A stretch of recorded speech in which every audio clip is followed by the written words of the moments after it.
தயாரித்து அதில் வெற்றி கண்ட ஒரு விஞ்ஞானியை பத்திரிகை நிருபர்கள்லாம் போய் கேட்டார்களாம், இந்த அணுகுண்டையும் வெல்லக்கூடிய மிகப்பெரிய ஆயுதம் ஏதாவது இருக்கிறதா என்று அவரை பார்த்து கேட்டார்களாம். அந்த விஞ்ஞானி சொன்னாராம், இருக்கிறது என்று சொன்னாராம். அது என்ன என்று அவர்கள் கேட்ட பொழுது அவர் சொன்னாராம், சமாதானம் என்கிற ஆயுதம் அப்படின்னு சொன்னாராம். ஆமாங்க, இன்னைக்கு நம்மை வாழ்கிற, நம்மை சுற்றி இருக்கக்கூடிய இந்த சூழ்நிலைகள், நம்மை சுற்றி இருக்கக்கூடிய காரியங்களை பார்க்கும் பொழுது சமாதானமே கிடையாது, எங்கேயுமே இல்லை. உலகம் முழுவதிலுமே சமாதானமற்ற சூழ்நிலையை தான் நம்ம பார்க்கிறோம். தாவீது ராஜா என்ற ஒரு ராஜா இருந்தார். நம்ம பரிசுத்த வேதாகமத்தில் நம்ம அவரை படிக்கிறோம். அவருக்கு ஒரு மகன் இருந்தார். அவருடைய மகன் பெயர் அப்சலோம் என்று சொல்லப்படுகிறது. இந்த அப்சலோம் என்று சொன்னால் சமாதானத்தின் தகப்பன் என்று அர்த்தமாம். தி ஃபாதர் ஆஃப் பீஸ் என்று சொல்லப்படுகிறது. ஆனா அப்சலோமுக்கும் சமாதானத்துக்கும் சம்பந்தமே கிடையாது. அப்படிதான் அவருடைய வாழ்க்கை இருந்ததை நம்ம பார்க்க முடியும். அதே தாவீது ராஜாவுக்கு இன்னொரு மகன் இருந்தார். அவருக்கு பெயர் சாலமோன். சாலமோன் என்று சொன்னால் சமாதானம் என்று அர்த்தம். சமாதானத்திற்கு பெயர் போன இந்த சாலமோன் தான் ஆண்டவராகிய கர்த்தருக்கு மிகப்பெரிய ஆலயத்தை கட்டினார். அதன் பிறகு பார்த்தீங்கன்னா அவர் சொல்ற வார்த்தை என்ன தெரியுமா? மாயை மாயை மாயை, எல்லாம் மாயை என்று சொல்லி அவரும் அந்த சமாதானத்தை இழந்து போனவராக காணப்பட்டார். பரிசுத்த வேதாகமத்தில் அதிகமாக சொல்லப்படுகிற ஒரு வார்த்தை எருசலேம். இன்றைக்கும் எருசலேம் என்று சொல்லப்படுகிற ஒரு இடம் உண்டு. எருசலேம் என்ற பெயருக்கு சமாதானத்தின் அஸ்திபாரம் என்று அர்த்தம். இன்றைக்கு பாருங்க, அந்த சமாதானத்தின் அஸ்திபாரம் என்று சொல்லப்படுகிற எருசலேமுக்கும் சமாதானத்துக்கும் சம்பந்தமே கிடையாது.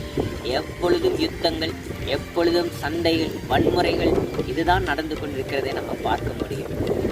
ஆண்டவராகிய இயேசு கிறிஸ்துவுக்கு ஒரு பெயர் கொடுக்கப்பட்டிருந்தது. ஏசாயா தீர்க்கதரிசன புஸ்தகம் 9ஆம் அதிகாரம் 6ஆம் வசனத்தில் சொல்லப்பட்டிருக்கிறது, அவர் சமாதான பிரபு, பிரின்ஸ் ஆஃப் பீஸ் என்று சொல்லப்படுகிறது. உண்மையாகவே பரிசுத்த வேதாகமத்தில் புதிய ஏற்பாட்டில் கூட ஆண்டவராக இயேசு கிறிஸ்து ஒரு முறை சொன்னார், என்னுடைய சமாதானத்தை நான் உங்களுக்கு வைத்து போகிறேன் என்று. இன்றைக்கு எந்த ஒரு அதிபராலும், எந்த ஒரு கவர்மெண்டாலும், எந்த ஒரு ஆளுகையினாலும் சமாதானத்தை இந்த உலகத்துக்கு கொடுக்க முடியாது.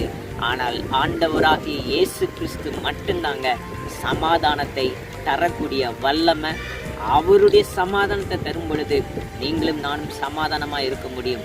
எவ்வளவோ இக்கட்டுகள், பிரச்சனைகள், நெருக்கங்கள், குடும்பத்திலே சரி, பிஸ்னஸ்லேயும் சரி, நம்மை சுற்றி இருக்கக்கூடிய உறவுகளிலும் சரி, நம்ம படுகிற அந்த வேதனையின் நடுவிலும் இயேசு கிறிஸ்துடைய சமாதானம் நமக்குள்ள வந்துட்டா எல்லாத்தையும் நம்ம தாண்டி போயிடுவோங்கிற ஒரு நம்பிக்கை வருது பாருங்க. அதுதாங்க அவர் தரக்கூடிய ஒரு சமாதானம்.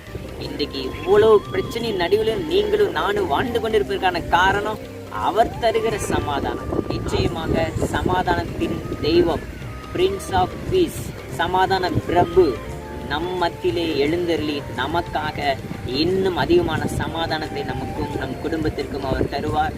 நம்மை சுற்றி இருக்கிறவர்களுக்கு அவர் தருவார். ஆண்டவராகிய இயேசு கிறிஸ்து புதிய ஒரு எருசலேமை அவர் ஆயத்தம் பண்ணி கொண்டிருக்கிறார். அது புதுமையான ஒரு சமாதானம்.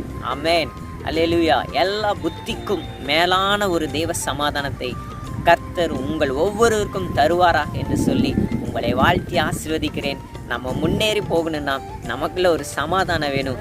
அந்த சமாதானத்தை கர்த்தர் உங்களுக்கு இன்றைய நாளிலிருந்து கட்டளையிடுவாராக என்று சொல்லி உங்களை வாழ்த்துகிறேன். Have a nice day. God bless you.